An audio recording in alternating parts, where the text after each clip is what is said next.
Alright, today I'm gonna talk about sliding mode control.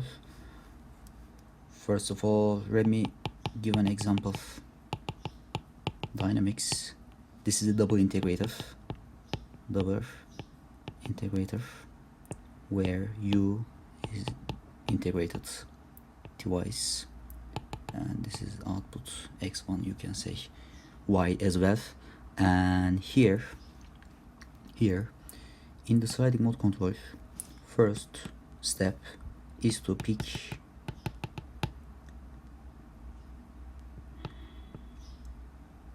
determine the what is called sliding manifold or sliding function or sliding surface.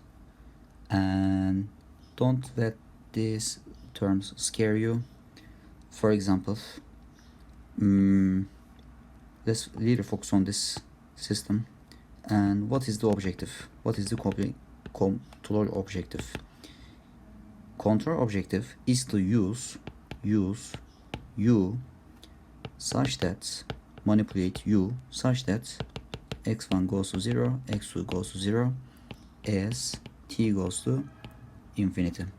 We require asymptotic stability. Okay, this is the control objective. Alright, now that we know that, by the way, why I stated that, because that may be the case where we only need x1 goes to 0, for example, and x2 not goes to 0. That will be dynamically not possible structurally, for example. And yeah, this is why I said it. But in this case, the problem has been represented such that the all of the dynamics needed to go to 0. Okay, so yeah, first step, pick S, and the simplest S is usually given in this term. Alright, C1, C2, and here there are two states, x1, x2. Okay, these are just 1 or 3 or something. These are just numbers, positive real numbers, and people usually take this 1. Sometimes only they call this C or something. This is not important. The only, yeah, you can buy both 1, 1, 2 as well. Let's write that, do that as x1 plus x2. This is our, we pick this. This is our sliding manifold. Okay, this is the first step. And second step is a check to see if the step 1 is okay. And for example, we need to answer this question.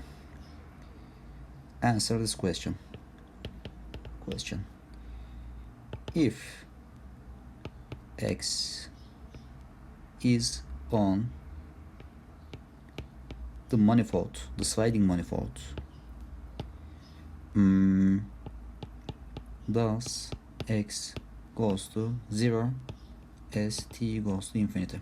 This is the first question. And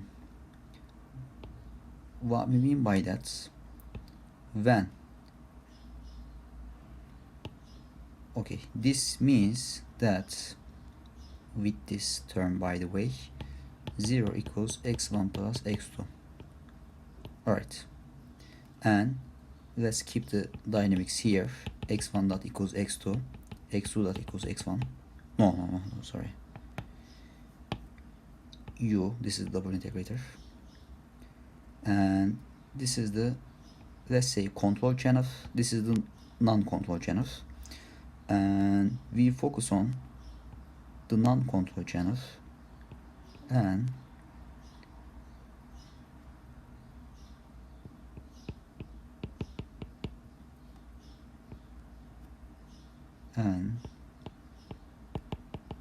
x2 would be minus x1 in that case.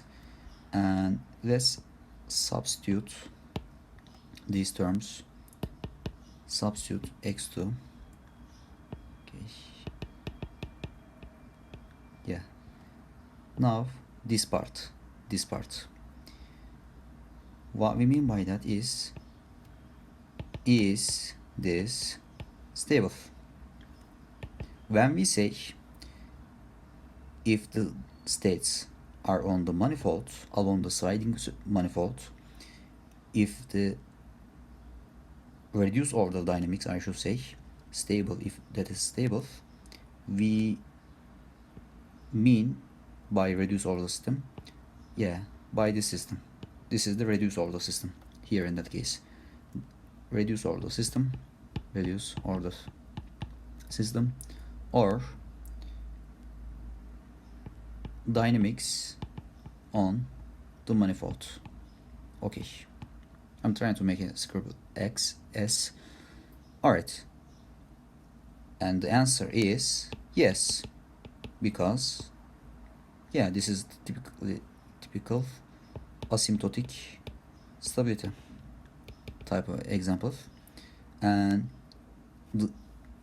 now that the answer is yes, we can go to step 3. Step 3 is this. Let's, yeah, pick a control law such that S goes to 0. When we say S goes to 0, we kind of imply that there is a S dynamics.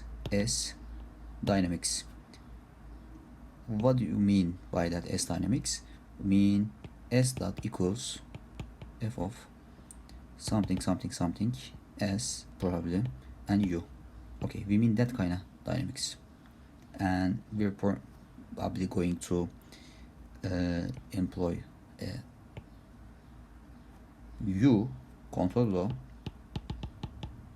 S comma U of S, and this is then going to be a autonomous system, and then we are going to check the finite time stability. Okay, and yeah, this is a side note. This part is a side note. Okay, and the rear part here is this.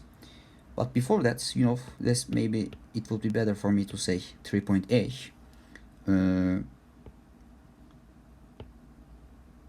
Determine the S dynamics first. Yeah, let's do that. S equals x1 plus x2, because it's our control surface. No, sliding manifold. Yeah. Differentiate S. Okay, so far so good. And this is the rear dynamics, and I'm going to write x1 dot equals x2. Okay, this is for this, and x2 dot u. Okay, this is for this. Yeah, and let's arrange the terms.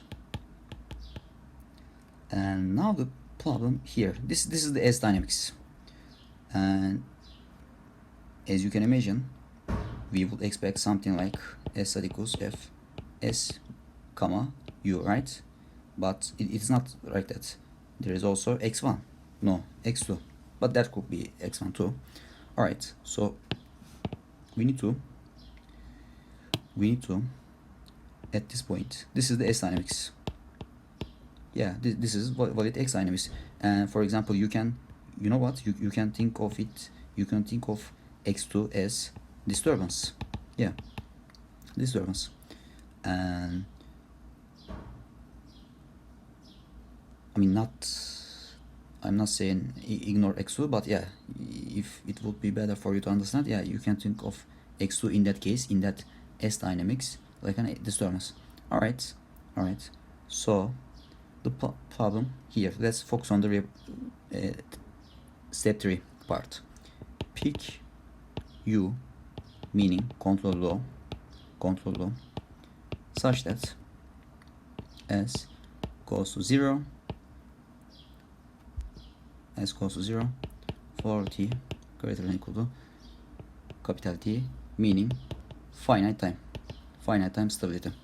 Alright, I'm not gonna write that over and over again, and I'm just going to spoil it for you. The answer s that equals, if we write minus x2 to cancel this term out, and minus k, where k is positive, times sine s, we would have minus k times sine s, and let's arrange the terms. minus k signum s, and this is the kind of thing, I mean, it's like when you see, if you've been dealing with control like over 20 hours or something, if you see this kind of term, and also a is Hurwitz, like you will directly say the dynamics is asymptotically stable, right? This is the kind of thing you not that you every time you think about it, this is, you know, this by part at this time, right, at this point, yeah. So this is, if you study sliding mode controller or sliding mode observer, or nonlinear control, well, can be, you would directly say, yeah, this is finite time stability. Okay, why that is the case? By the way, let me say that, s, this is s, or better, this is s, and this is 0. This is, let's focus on if s greater than 0. Then in that case, this part would be s dot minus k times signum s. This is positive, and this is plus 1 minus k s dot, and this is like positive, so s dot is negative. So which means s have the tendency to go to origin, and let's focus on when s less than 0, minus k times signum s, when this is negative, this is minus 1, and this is plus k, meaning s dot greater than 0. So if s is here, s will have the tendency to go to origin. So I said all this to convince you that s dynamics are stable. But there's a catch. To prove that s dynamics is finite time stable or exponential stable, you would have that,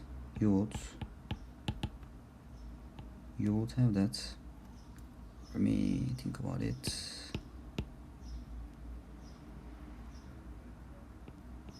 Yeah, you would have that typo. Let me think about it.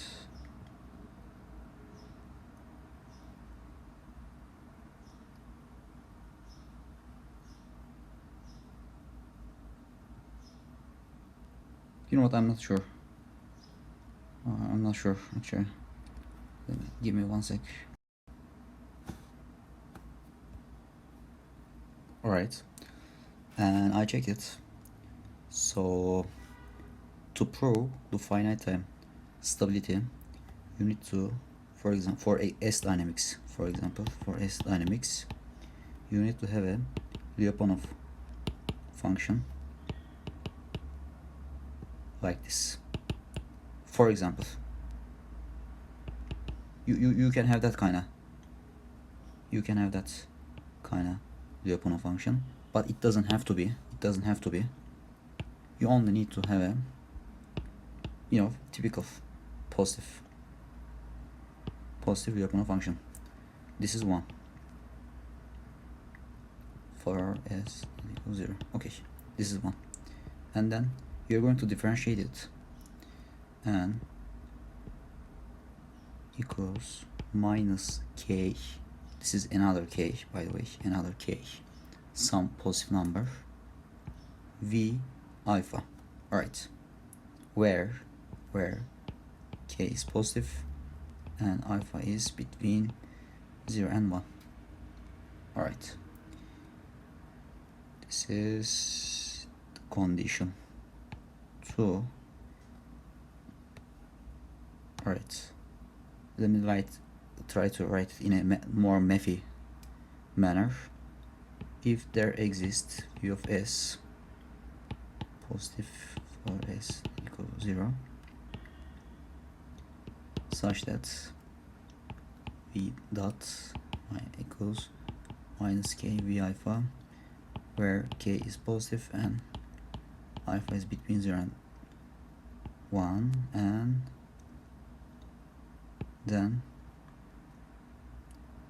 if there exists, then s, the given dynamics, the dynamics are finite time stable. Alright, that's it. So where were we again? Yeah, this is a mess. Alright, give me one sec. So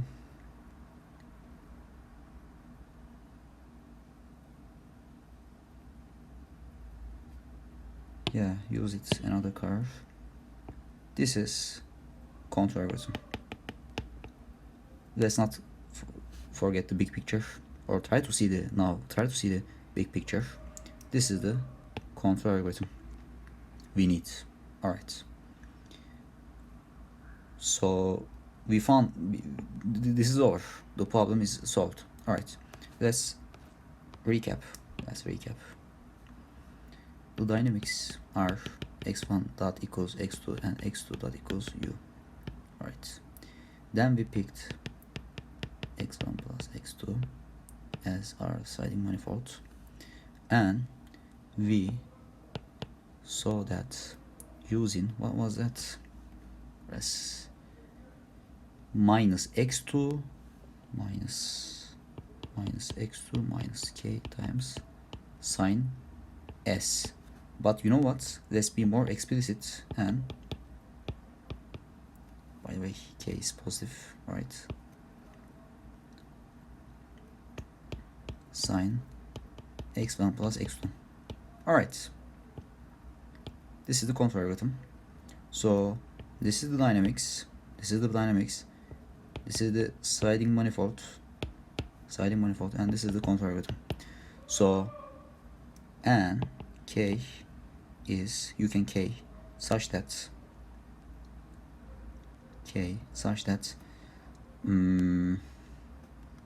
let's say in the dynamics, we haven't considered that, but in the dynamics you have a disturbance. But let me be more specific. Come on. Matched. This type of disturbance is called matched disturbance. Why, you might ask? Because this part is, I mean, I don't know if it's official, but you can say contour affected part, you can say. because directly contour is in that line, and if the disturbance present here in this location, I mean, what I'm trying to say is this: if the disturbance enters the system the same way as the input, then we call this type of disturbance, match disturbance, and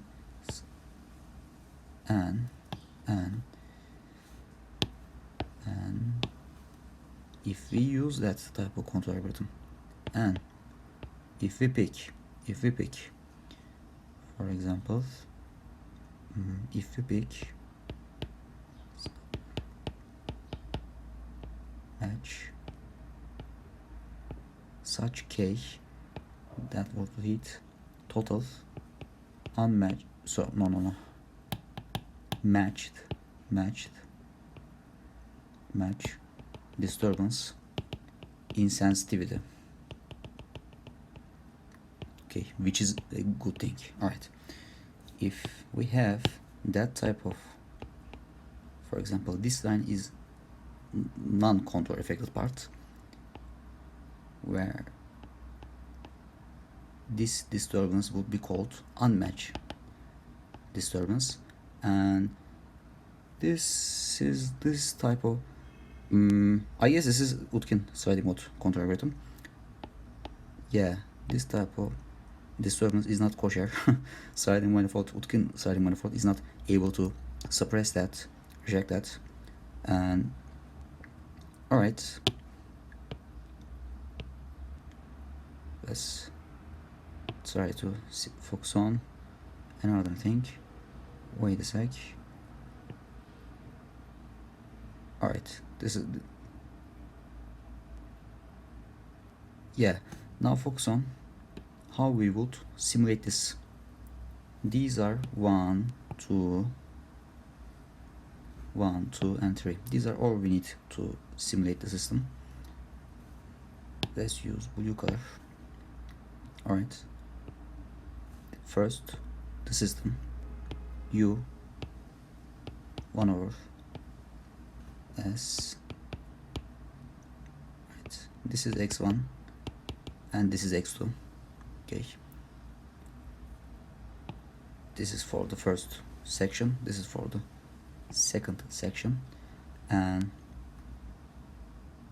this big part will be the contour algorithm.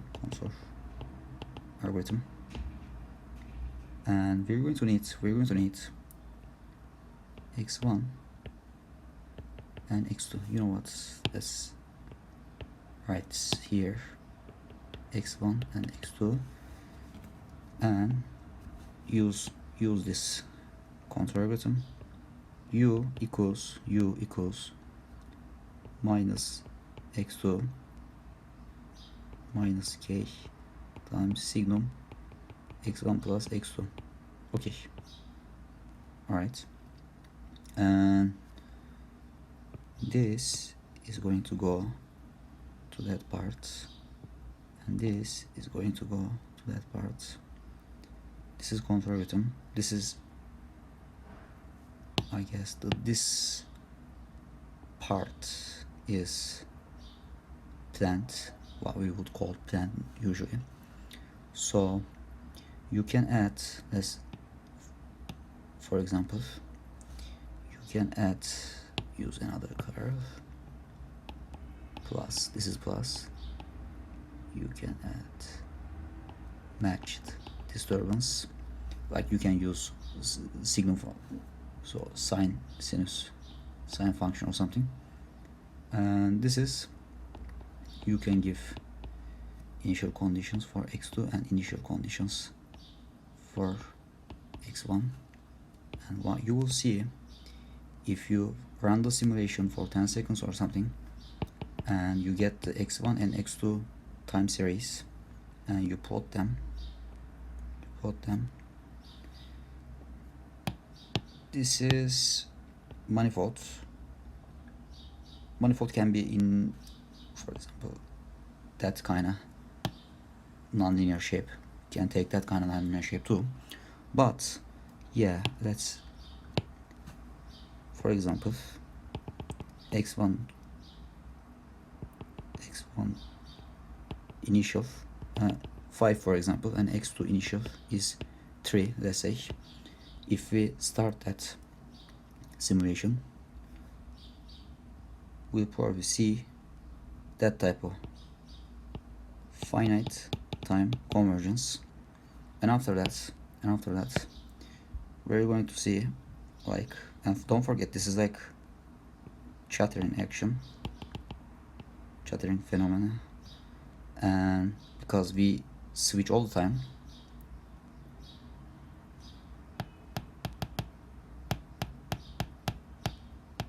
right, and this part is asymptotic, stable part. And yeah, this concludes the video. Thank you. And continuing, I like to make something clear about the stability. Here there are a couple types of stability definitions. First, let's say we are interested with x dynamics, and first we pick x 0 for x not 0, and x goes to infinity implies v of x goes to infinity, which is called linear unboundedness property. Alright, this is the first condition. This is like the default condition, right? On top of that, one, if we have v dot less than or equal to 0, that implies stable in the sense of Lyapunov. Okay, 2, v dot strictly less than 0 implies asymptotic stability. Alright, and 3, v dot less than minus alpha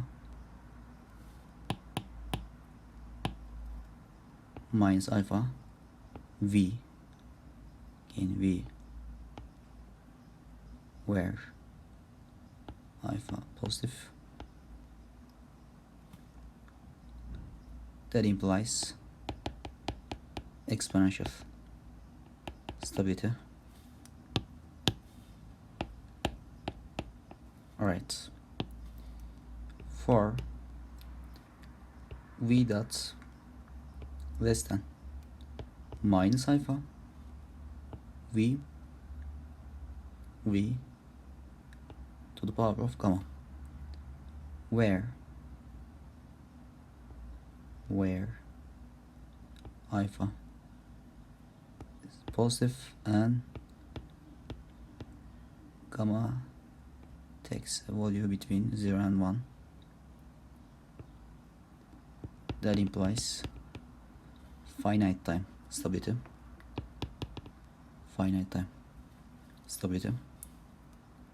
Fifth, v dot strictly less than equal to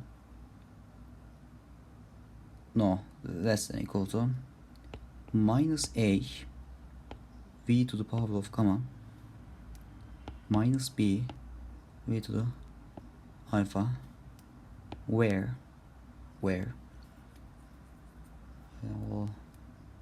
a is positive, b positive, and here's a catch, gamma positive but less than 1, and alpha is 1 less than alpha.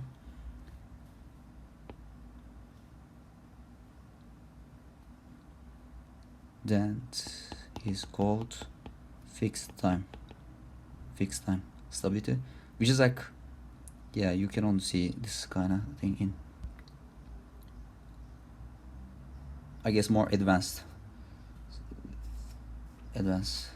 control publications. And yeah, that will be it. Alright, now that we established those definitions, those 5 stability definitions, let's be complete. Let's make this small video really comprehensive and compact for the sake of that. And we stated that s dot equals minus k times signum s, right? This must be finite time stable. Yes. And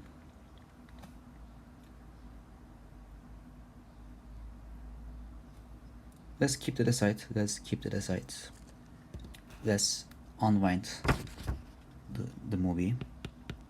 Let's remember the dynamics again. x1 dot equals x2, x2 dot equals u plus d of t, which is matched uncertainty, but I'm not going to denote that all the time, since this enters the system as u. We are going to conclude that this is matched, and this is sliding manifold. And we concluded that for this part x1 dot equals x2, and if s equals 0, meaning x is on the manifold, 0 equals x1 plus x2 and x2 minus x1.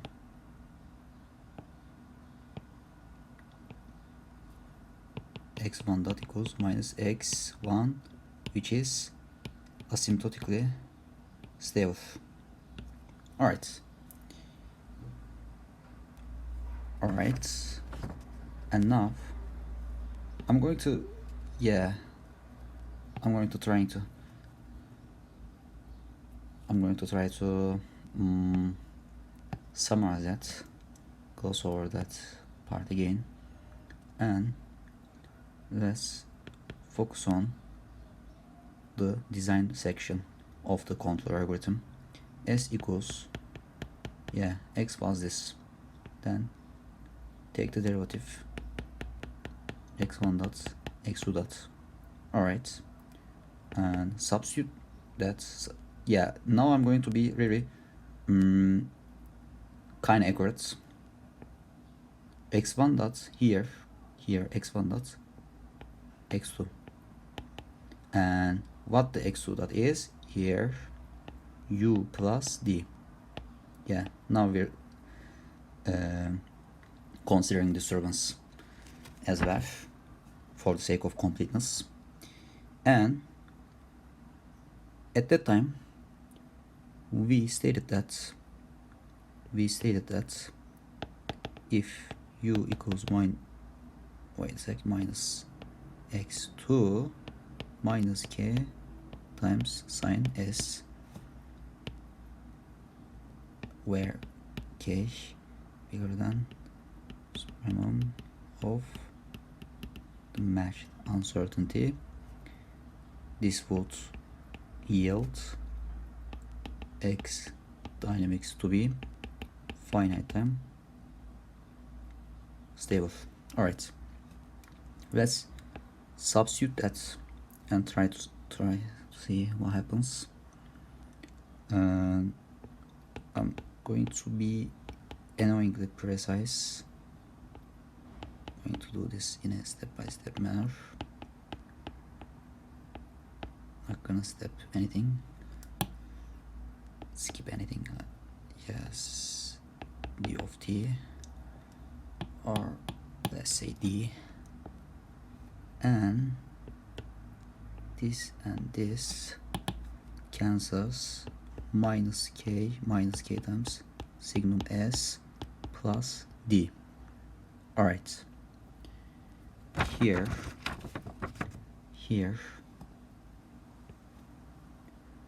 s dot minus k times signum s plus d, and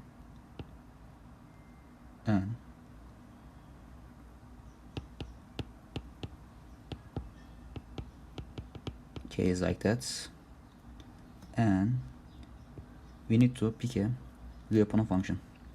We need to show that pick a Lyapunov function to show S dynamics are finite time stable. Alright, we need to show this despite the D negative effect. So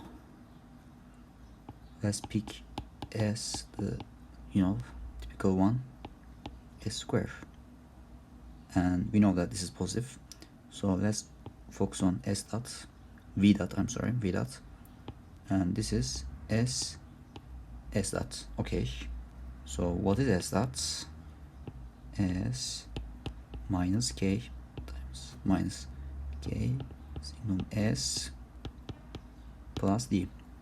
Alright, distributed terms, minus S K S minus K S signum S 1, 2, 3, 4, alright, and plus S times D.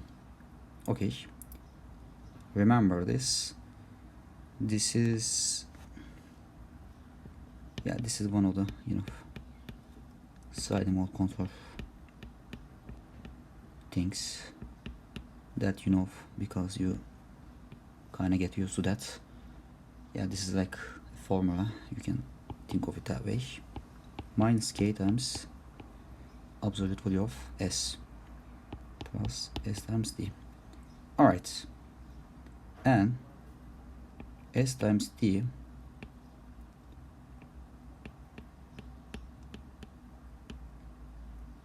you can, after that, you use this Cauchy-Schwarz like triangular inequality type of formula. At that point, since this is less than or equal to, I'm going to write wait a sec, I'm going to write substitute this minus K plus S times D. Alright, let's factor absolute value of S.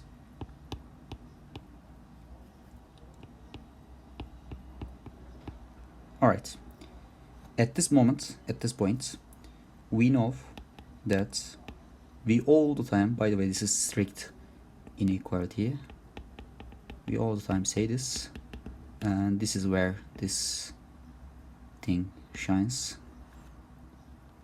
By using this, we know that this is negative, and you can think of it like minus A or something, right? Where A is positive. This is negative. So negative number. Let's write minus A where A is positive. Okay. And since this is strict inequality here, now we write like this times minus A. I'm going to arrange that. Alright, this is perfect. Alright, so let's remember, by the way, before that, a side note, what we are trying to say, trying to prove is this: v of s is positive for s, v of s whatever unbounded, and v of s equals s squared satisfies both of them, and v dot less than minus alpha v to the gamma, where alpha is positive and gamma is between, takes a value between 0 and 1, then we conclude that finite time stability. Alright, we already have this. We already have this part. We are trying to prove this part. So we are I'm gonna write this, but then I will delete it here. If only there was a way to express this in terms of v to the power of gamma, right? So I'm gonna write that. Let's focus on our original term. V of s equals 1 over s squared. You can think of it as like this. So 2v equals absolute value of s to the power of 2. Alright, so let's square root both of this side. Alright,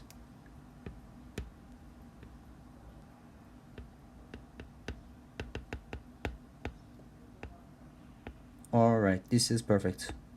Now that we have this, we're going to substitute that here in this. Let me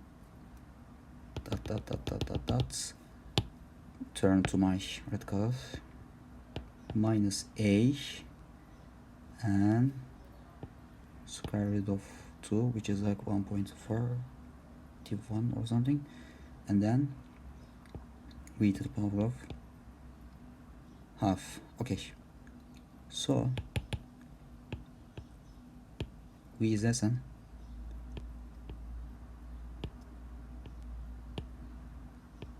which is positive. Alright, so this is exactly in the form where alpha minus alpha v to the power of gamma, where alpha positive and gamma takes a value between 0 and 1. Alright, this is like QED or something. I'm not gonna be pretending that I know math.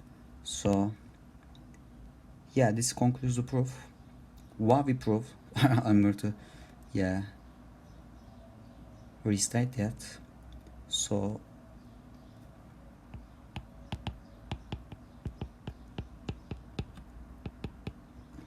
where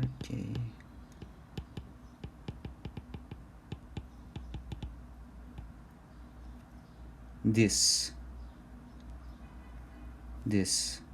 system S dynamics, given S dynamics, is finite time stable.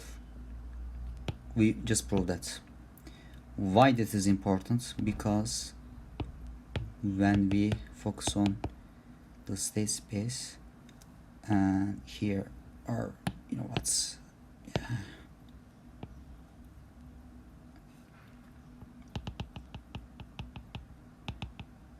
okay, this is like side manifold. We need these two come to that manifold in finite time, which is S dynamics must be finite time stable. Right, after that we already concluded asymptotic stability. After that we're okay. Alright, this is the end. Alright, now that we are done with regression problem, which is to say kinda design u, and of course based on as a function of x such that x goes to 0, and basically by rendering the plant, I wouldn't say plant, but yeah, it's plant actually, but close-up dynamics stable. Right, and now we are in a position where we are comfortable with designing a control law for reference tracking, which is important. Okay, let's reference tracking by using SMC, and for a double integrator system, 1 over s square. Okay, we were comfortable with that system now, so let's plot draw the work diagram. General, I'm gonna draw something afterwards, and this will be u. This is the basically the plant dynamics, 1 over s. This what we call x2. Let's remember that. Yeah, x2, and after that x1. By integrating that we got x1, and x1 is basically our output, but I'm not going to use that notation. So the problem is this: we want x1 to track our reference signal. So let's say our reference signal is like sinusoidal, and here is the x1 0 point. We want to design a controller such that x1 afterwards, yeah, locks on that reference signal. So let's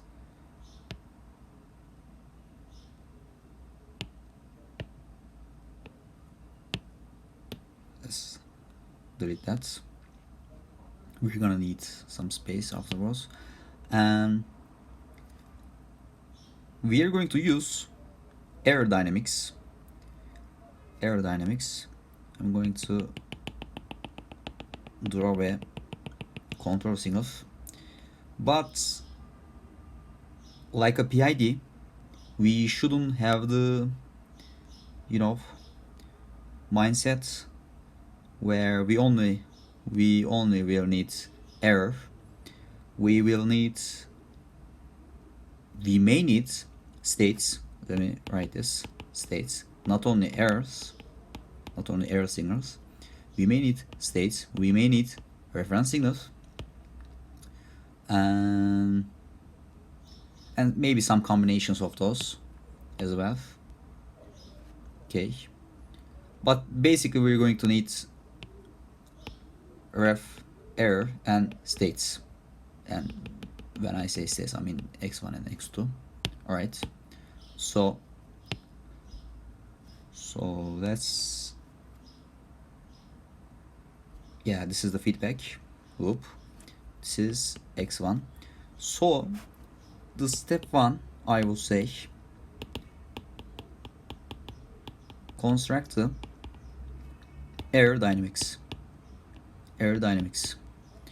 So error here is E equals R minus x1. Alright, let's take the derivative. E dot equals R dot minus x1 dot. Okay, let's expand that. R1 minus, before that, let's remember once again our plant dynamics. Double integrator. Okay, x1 dot equals x2, x2 dot equals u. This is our plant dynamics. So x1 dot equals x2. All right, and we kind of want to have the aerodynamics where, let's say, air e1, e2 dot dot dot. We don't know the at this point dimension, the dimension unknown, and some function of r, x, and u. So far we have reference states, but we will need input, because by only manipulating input we'll be able to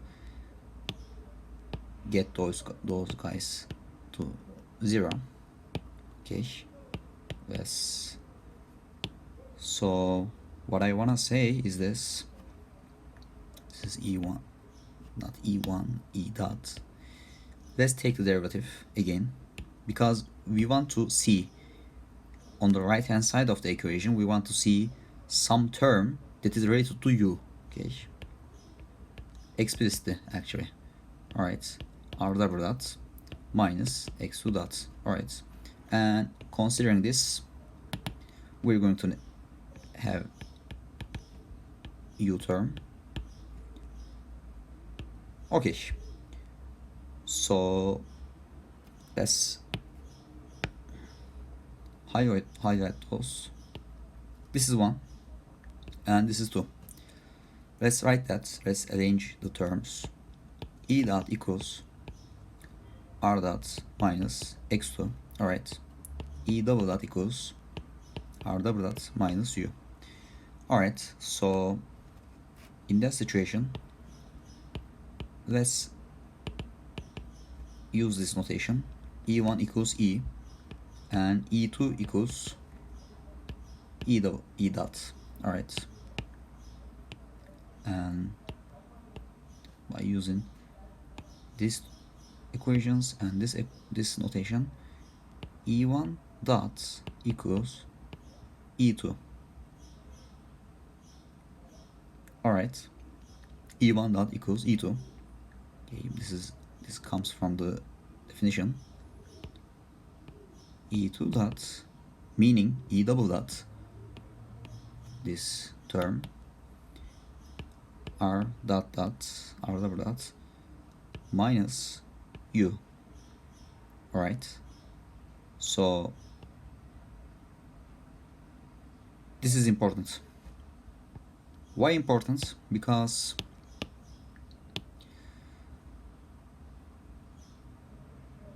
we have at this point we have, these are the aerodynamics. Okay, so you might as well, for example, I'm not going to use x, but just for the make a point, y1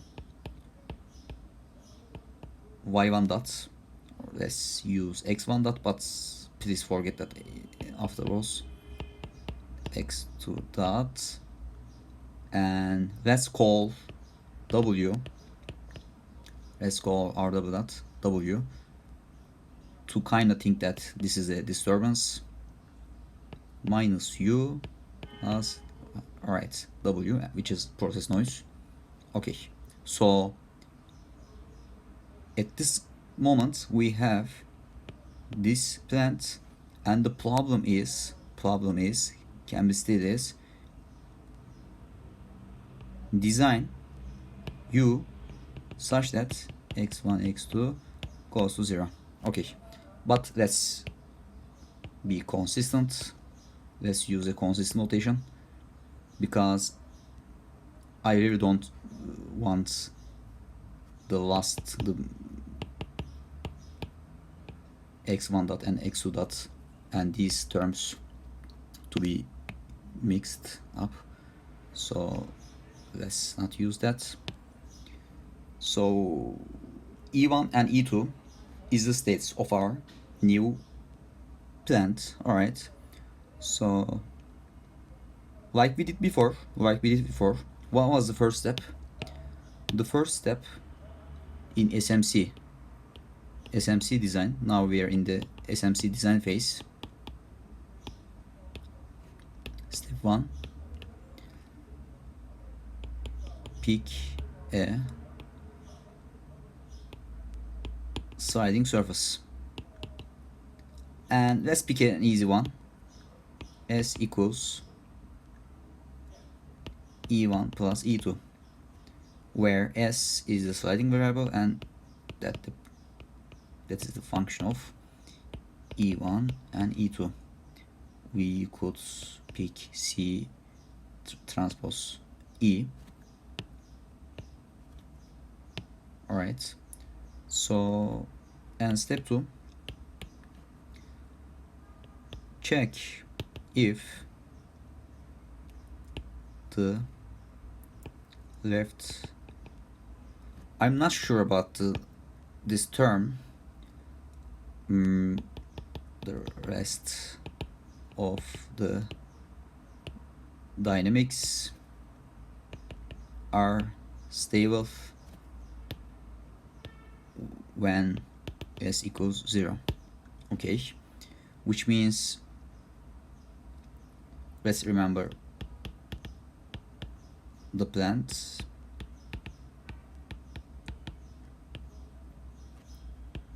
S equals E1 plus E2, and this is the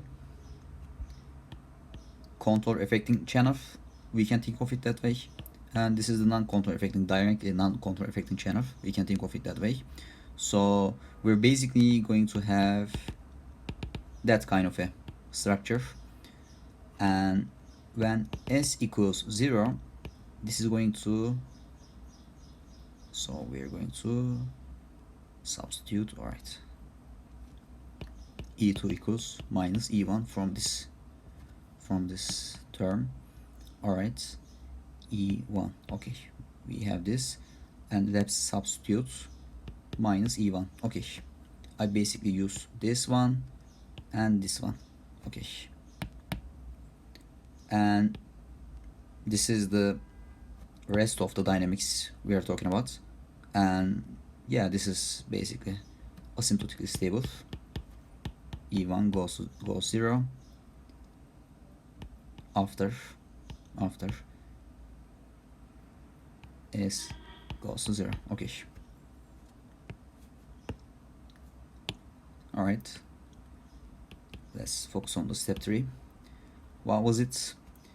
And this is the critical part, the final design a U such that S dynamics are finite time stable. All right, so let's, you may think of it that 3.A, this is the 3.A, construct S dynamics.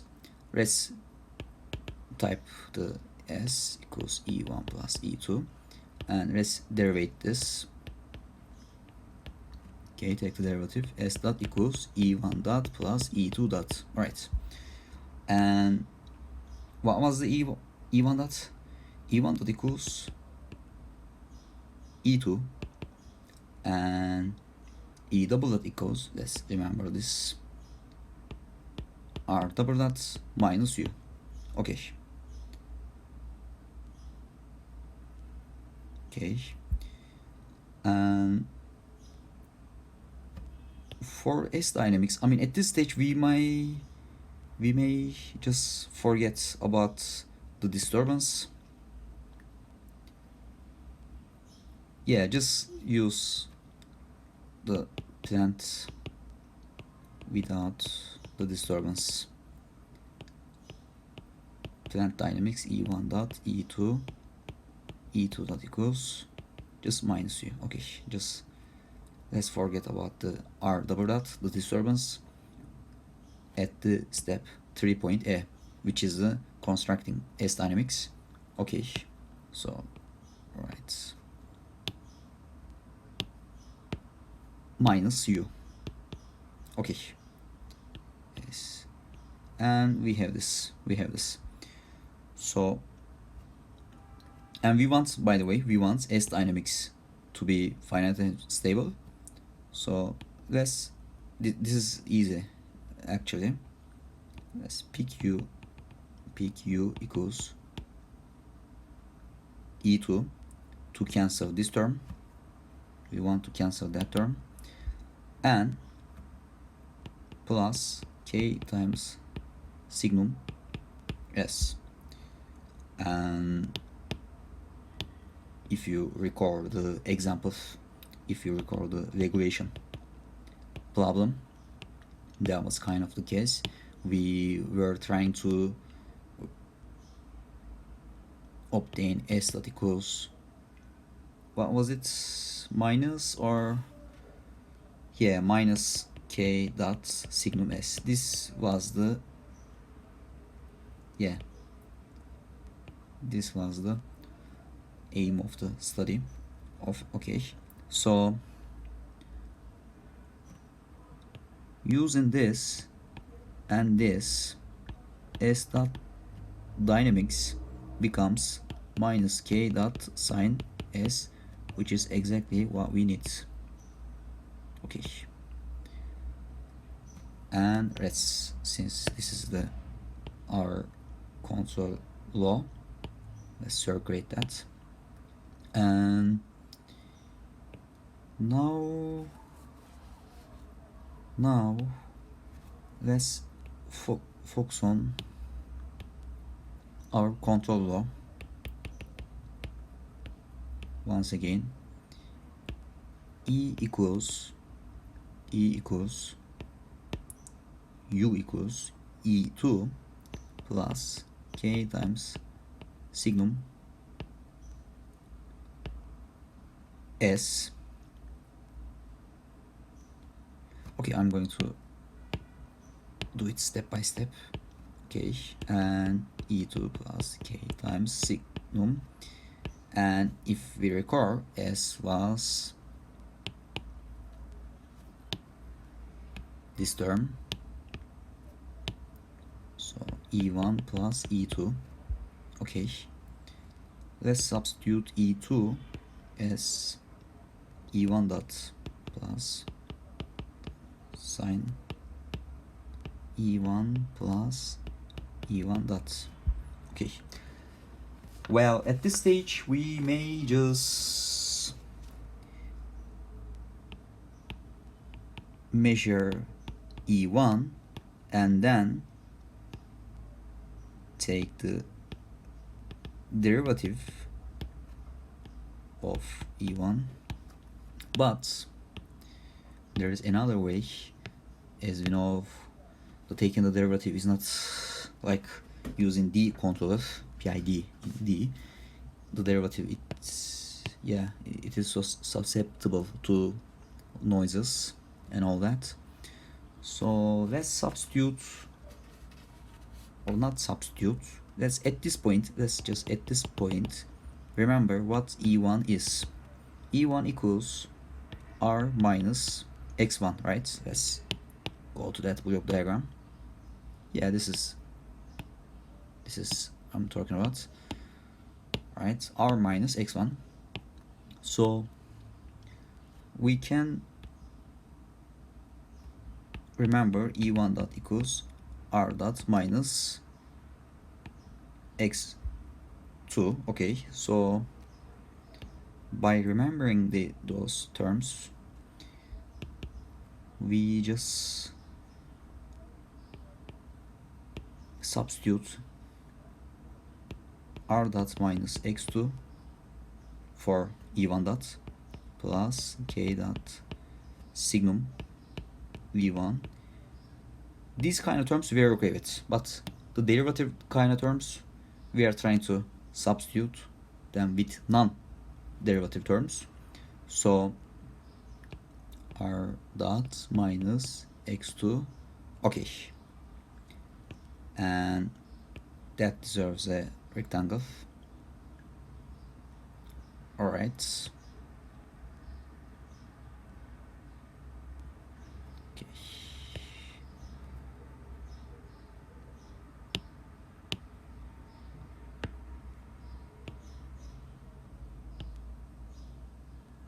Okay.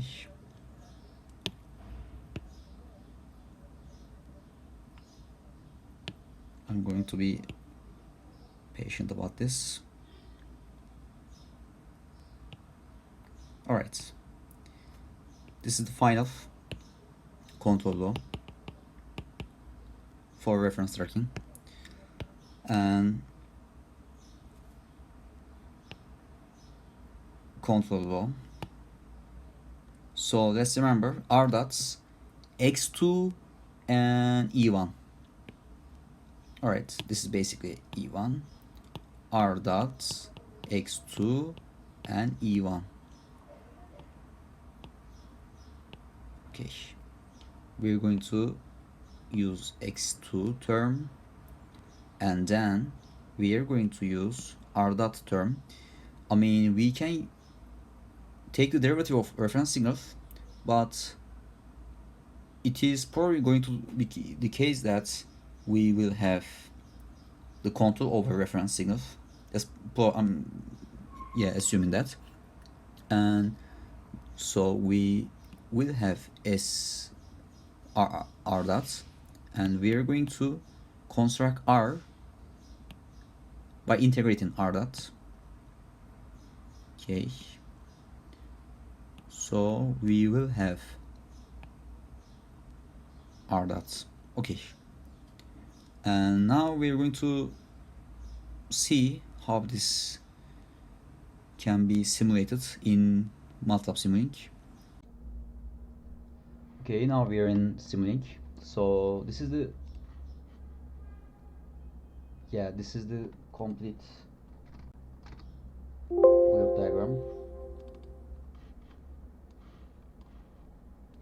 Let me show this.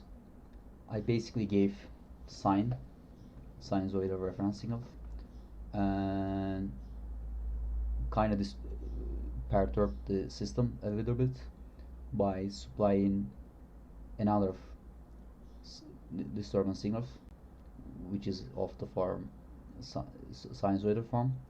And let's close this, and I'm going to do it in step-by-step fashion, so don't worry about it.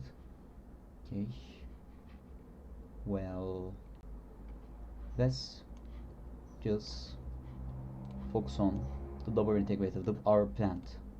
Okay, this is our plant. All right, and this is where is the constant? Let me get a constant here. You never have a constant when you need one. So let's type 1 here. This is reference, and this is plus minus. Come on. Okay, so we are going to need a control law.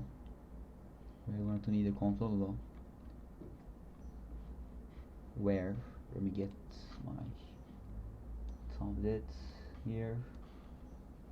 Yes, we're going to, where is it? Yes.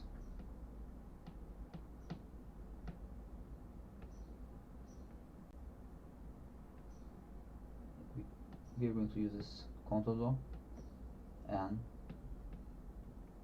basically we are going to construct this work diagram. So let's try to do that. And let me get this over here, and we're going to need a control law, and this will be the control law.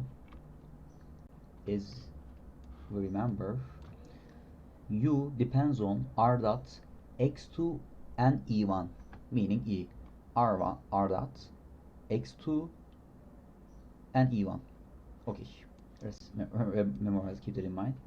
So, but let's not use that referencing of. Let's use r dot. Let's use r dot and integrate that to have a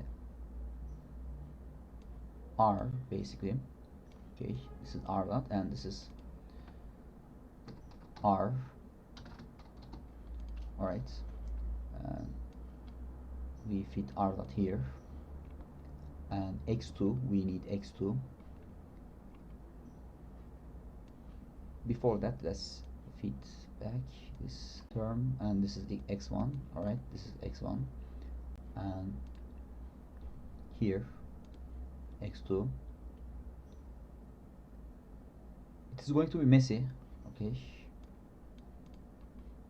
so this is e1.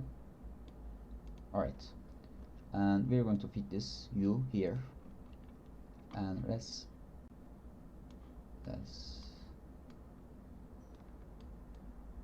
get that scope. This is output, x1 is basically our output, and this is reference signal. And let's remember our control input, control law. Alright, let's get that. And alright, our control law is r dot minus x2. This is k r dot minus x2. Okay, perfect. And then k times sine of e1 plus r dot minus x2. Okay, this is exactly the reflection of the analytic solution we have found. Okay, let's save this and let's close this, and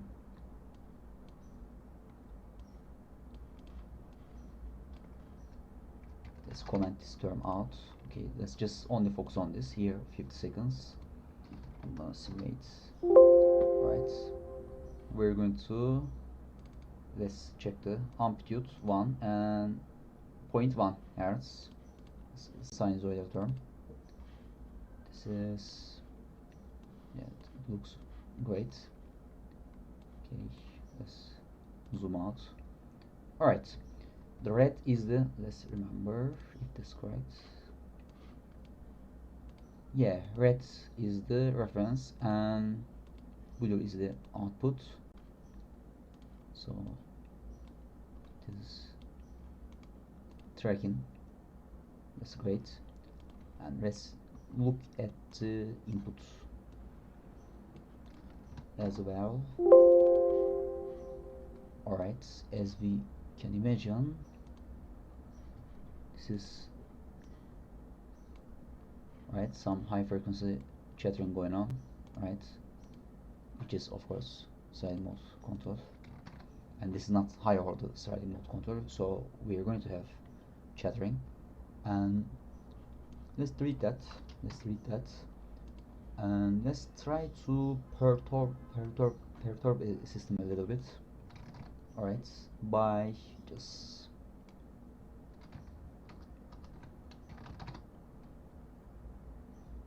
it's going to be interesting. Wait a sec. Okay, this is x1, this is kind of x1 corrupted, you may say. And what was the, yeah,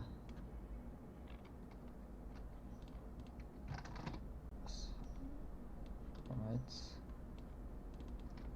let's match disturbance, and amplitude is, let's start with simple 1 and 10 hertz. Okay, and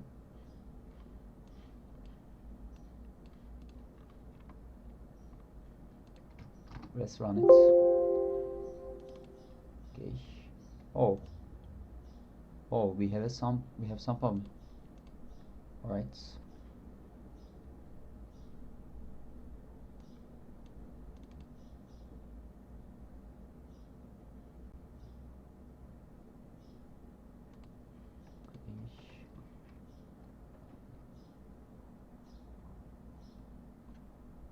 This is x2. Yeah.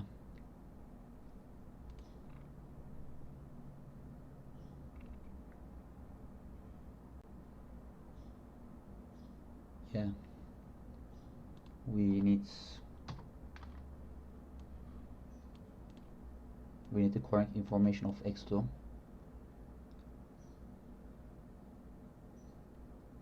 I mean, otherwise we would have no information to control. Let's run that again. Alright, this is great. And yeah, to be honest with you, this kind of bothered me. Anyway, let's remember another thing. Yes, I want to see as well the match disturbance effect on the air signal. So what was the amplitude? 1. All right, let's see this. Red is the first, yeah, red is the disturbance and blue is the air. So this is kind of like h infinity tzw transfer function if that were to be linear. And yeah, let's remember point 2. Okay, 1 is the disturbance and point 2 is the air, like objective. Okay, let's make it bigger. 10. Create annotation. 1 leads 0.2, and we are trying to see what 10 will yield. At this moment we don't know. Let's run that. Okay, it's 10, and but before that let's see that point.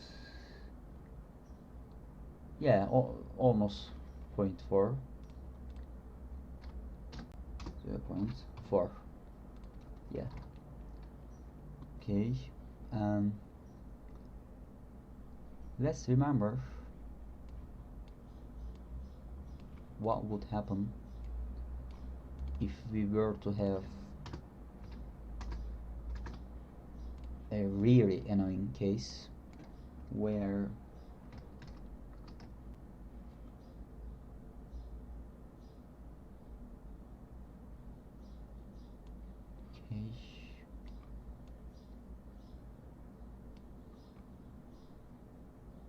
I kinda remember why that was the case. I guess let me get this. I guess if we were to use this directly without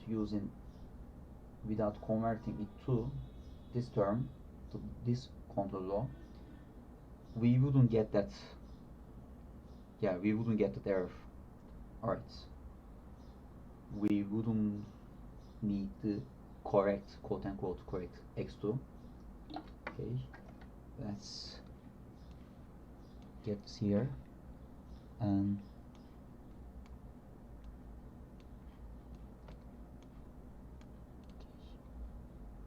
this is for match, and this for unmatch. This will be, we don't know do at the moment. X, we don't know that. Let's use this, and this is like, yeah, almost 0. What is the frequency? 10 Hertz. Okay, what was our frequency? 0.1. Alright, let's run this. But yeah, let's look at this. Not bad, not bad. What was the amplitude? Yeah, exactly. Okay, 0.1, 0.1, and then we're going to use 1, and afterwards 2, I guess, and let's use that. Okay, alright. Okay, 0.3. Let's write this. 0.3. Alright, and let's this one 0.1, right? Okay, and let's use 1. Right. Oh,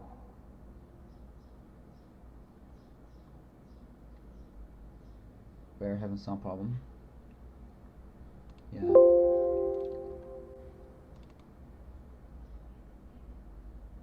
Maybe let's use 0.2. Okay. It is 0.5. 0.5, 0.2,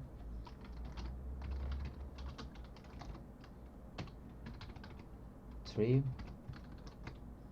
x, we don't know, and we're probably going to don't need that. Okay, that's 0.3, right? Okay, so what is this? What's the amplitude? It's almost like 0.6. I mean, it's more than 0.6, but yeah, that's right, 0.7. Let's one more time. 0.4.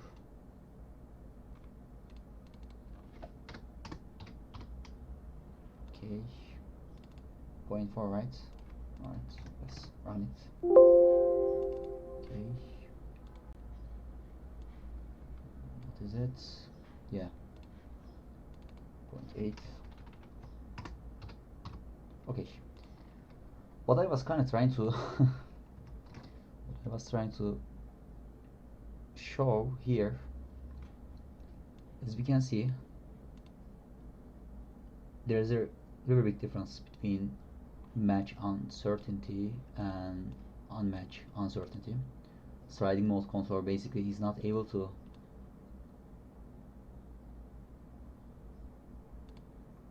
satisfactorily reject the disturbance. So this is another point that we can make, and yeah, this is a reference tracking example.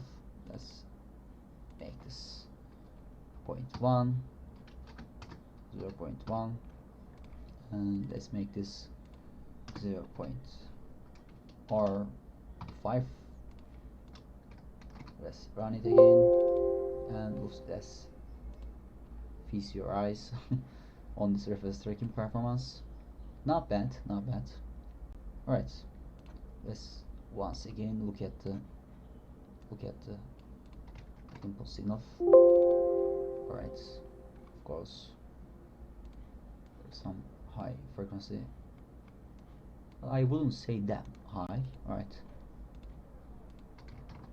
because of MATLAB's discretization, I guess that's not so precise.